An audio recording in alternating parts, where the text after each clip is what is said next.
அதிமுகவில் இணைந்த நடிகை காயத்ரிக்கு புதிய பொறுப்பை அக்கட்சியின் பொதுச் செயலாளர் எடப்பாடி பழனிசாமி வழங்கியுள்ளார்.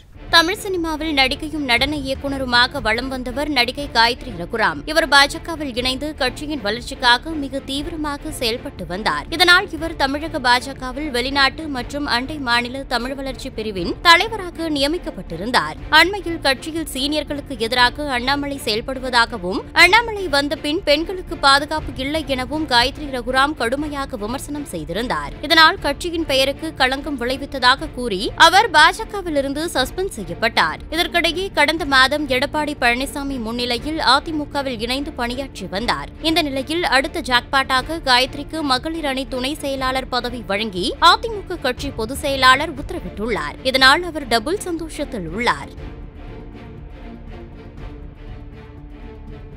செய்திகளை உள்ளது உள்ளபடி தெரிந்து கொள்ள ரெஃப்ளெக்ட் நியூஸை சப்ஸ்கிரைப் பண்ணுங்க.